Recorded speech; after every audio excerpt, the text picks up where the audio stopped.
सुविधा मिलती है। आज स्थिति ये है कि खरीदने बेचने वाले एक दूसरे को जान भी नहीं पाते। दोस्तों, एक प्रकार से देखें तो यहाँ पर शेयरों की नीलामी होती है। अगर किसी को बेचना होता है तो सबसे ऊंची बोली लगाने वाले को ये शेयर बेच दिया जाता है, या अगर कोई शेयर खरीदना चाहता है तो बेचने वालों में से जो सबसे कम कीमत पर तैयार होता है उससे शेयर खरीद लिया जाता है। शेयर मंडी जैसे बॉम्बे स्टॉक एक्सचेंज या नेशनल स्टॉक एक्सचेंज इस तरह की बोलियां लगाने के लिए जरूरी सभी तरह की सुविधाएं मुहैया कराते हैं। सोचिए, एक दिन में करोड़ों शेयरों का आदान प्रदान होता है। दोस्तों, कितना मुश्किल हो जाए अगर सभी कारोबारियों को चिल्ला चिल्ला के ही खरीदे और बेचने वालों को ढूंढना हो। अगर ऐसा हो तो शेयर खरीदना और बेचना ही असंभव हो जाएगा। शेयर मंडियां इस काम को सरल और सही ढंग से करने का मूलभूत ढांचा प्रदान करती हैं। कई प्रकार के नियम, कंप्यूटर की मदद, शेयर ब्रोकर, इंटरनेट के माध्यम से ये मूलभूत ढांचा दिया जाता है। असल में शेयर बाजार एक बहुत ही सुविधाजनक सब्जी मंडी से ज्यादा कुछ भी नहीं है।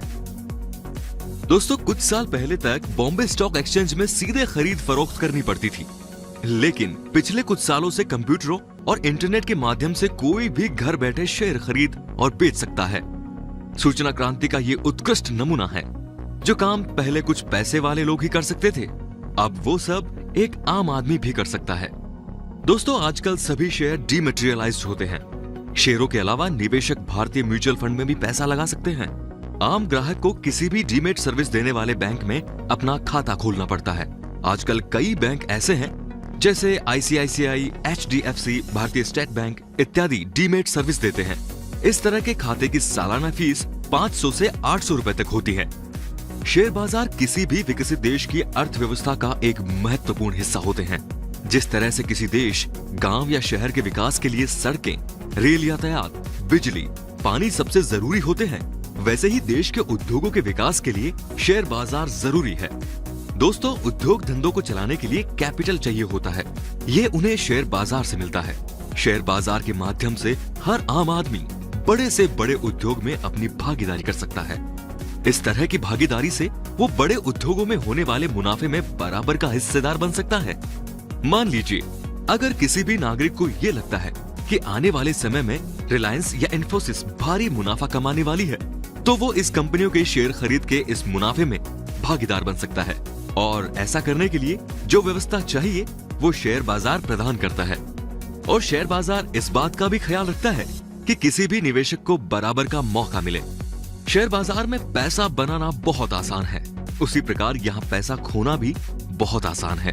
इससे बचा जा सकता है अगर आप स्वयं शेयर मार्केट के बारे में अधिक से अधिक जानकारी एकत्र करें, शोध करें और सबसे खास बात, दूसरों के दिए टिप्स पर न जाएं। शेयर बाजार में निवेश करने से पहले दोस्तों कुछ पहलू हैं जिनको आपको जान लेना चाहिए, जिनसे आपको पता चले कि कैसे करें कमाई और कैसे बचे रिस्क से। शेयर बाजार एक खतरनाक खेल है। इसमें कूदने से पहले इसके बारे में अधिक से अधिक जानकारी ले लेना बहुत आवश्यक होता है। मगर इसका मतलब ये बिल्कुल नहीं है कि शेयर मार्केट में निवेश करने के लिए कोई अलग तरह की प्रतिभा या योग्यता होनी चाहिए। कोई भी कोशिश करके जान सकता है कि शेयर क्या है और शेयर बाजार की जानकारी ले सकता है और शेयर मार्केट का एक्सपर्ट बन सकता है। आज भी शेयर मार्केट की सही जानकारी मिलना बहुत कठिन है। शेयर मार्केट की जानकारी केवल कुछ लोगों तक ही सीमित है। यहाँ हम आपको कोई विशेष शेयरों के बारे में टिप्स नहीं देने वाले हैं, मगर आपको शेयर बाजार के तकनीकी पहलुओं से सरल भाषा में अवगत कराने की कोशिश जरूर करेंगे। जैसे कि दोस्तों, शेयर बाजार में कम से कम कितना निवेश कर सकते हैं और शेयर मार्केट में प्रयोग होने वाले शब्द और उनके अर्थ, और साथ ही शेयर होल्डर के अधिकार समझना आदि। शेयर बाजार वास्तव में कंप्यूटरों का नेटवर्क है जो शेयर खरीदने और बेचने वाले ब्रोकरों के द्वारा संचालित होता है, जिनका उच्च श्रेणी सॉफ्टवेयर द्वारा तीव्र गति से मिलान किया जाता है। दोस्तों, भारत के प्रमुख शेयर बाजार हैं बंबई स्टॉक एक्सचेंज और नेशनल स्टॉक एक्सचेंज। आपने कई तरह के किस्से सुने होंगे कि जैसे कोई रातों रात शेयरों में पैसा लगाकर कोई व्यक्ति अमीर बन गया। आपने ये भी सुना होगा कि कैसे कोई कंपनी का शेयर मल्टी बैगर था और कुछ ही समय में 2 गुना, 3 गुना या कई गुना हो गया। इससे उलट ये भी सुना होगा कि कैसे कोई शेयर बाजार में निवेश करके बहुत घाटे में आ गया। इसलिए जब भी हम शेयर बाजार में आए तो हमारा उद्देश्य होना चाहिए कि इस फायदे और घाटे में संतुलन बनाकर अपने निवेश पर ऐसा रिटर्न निरंतर प्राप्त कर सकें जिससे हमारा निवेश अधिक रिस्क में ना फंसे। दोस्तों यहाँ आपको ये भी समझने की आवश्यकता होती है कि निवेशक की उम्र के साथ साथ उसका रिस्क प्रोफाइल भी बदलता है।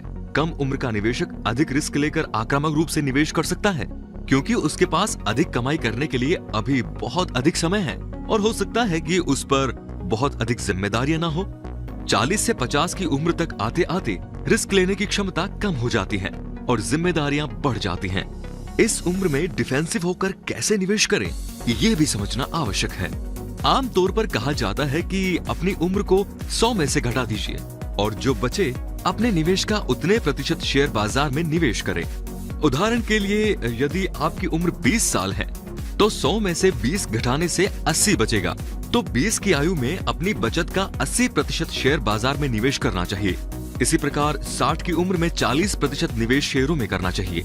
और इसी तरह से दुनिया के सबसे ज्यादा निवेशक निवेश के रिस्क को कम करने के लिए ध्यान केंद्रित करते हैं। निवेश के लिए कौन सी कंपनी के शेयर को चुनें, किस तरीके से निवेश को डाइवर्सिफाई कर सकते हैं, लार्ज कैप, मिड कैप और स्मॉल कैप कंपनियों में निवेश का क्या नजरिया होना चाहिए, हेजिंग क्या है और इससे शेयर बाजार में निवेश के रिस्क को कैसे कम किया जा सकता है, और अच्छे निवेशक को फ्यूचर और ऑप्शन क्या है, ये भी समझने की कोशिश करनी पड़ती है। शेयर का सीधा सा अर्थ होता है हिस्सा। शेयर बाजार की भाषा में बात करें तो शेयर का अर्थ है कंपनियों में हिस्सा। उदाहरण के लिए एक कंपनी ने कुल 10 लाख शेयर जारी किए हैं। आप कंपनी के प्रस्ताव के अनुसार जितने अंश खरीद लेते हैं, आपका उस कंपनी में उतने का मालिकाना हक हो गया, जिसे आप किसी अन्य खरीदार को जब भी चाहें बेच सकते हैं। आप 100 से लेकर अधिकतम शेयर खरीद सकते हैं। कंपनी जब शेयर जारी करती है, उस वक्त किसी व्यक्ति या समूह को कितने शेयर देना है, ये उसका विवेकाधीन अधिकार है। बाजार से शेयर बाजार खरीदने बेचने के लिए कई शेयर ब्रोकर्स होते हैं, जो उनके तय पारिश्रमिक जो लगभग होता है 2%, इसे लेकर अपने ग्राहक को ये सेवा देते हैं। इन कंपनियों के शेयरों का मूल्य मुंबई शेयर बाजार BSE में दर्ज होता है। सभी कंपनियों का मूल्य उनकी लाभदायक क्षमता के अनुसार कम ज्यादा होता है। इस पूरे बाजार में नियंत्रण भारतीय प्रतिभूति एवं विनिमय बोर्ड सेबी का होता है। इसकी अनुमति के बाद ही कोई कंपनी अपना प्रारंभिक निर्गम इश्यू IPO जारी कर सकती है। प्रत्येक छमाही या वार्षिक आधार पर कंपनियां लाभ होने पर अंशधारकों को लाभांश भी देती हैं और कंपनी की गतिविधियों की जानकारी से भी रूबरू कराती हैं। शेयर बाजार में लिस्टेड होने के लिए कंपनी को बाजार से लिखित समझौता करना पड़ता है, जिसके तहत कंपनी अपनी हर हरकत की जानकारी बाजार को समय समय पर देती रहती है, खासकर ऐसी जानकारियां जिससे निवेशकों के हित प्रभावित होते हों। इन्हीं जानकारियों के आधार पर कंपनी का मूल्यांकन होता है और इस मूल्यांकन के आधार पर मांग घटने बढ़ने से उसके शेयरों की कीमतों में उतार चढ़ाव आता है। अगर कोई कंपनी लिस्टेड समझौते के नियमों का पालन नहीं करती है तो उसे डिलिस्ट करने की कार्रवाई सेबी करता है। तो दोस्तों, क्विक सपोर्ट की हमेशा से यही कोशिश रही है कि हम हमेशा अपने व्यूअर्स को हर तरफ से हेल्प करें और नई नई जानकारियां देते रहें। यदि आप लोगों को किसी भी तरह का कोई भी सवाल है तो आप हमें बेझिझक कमेंट में पूछ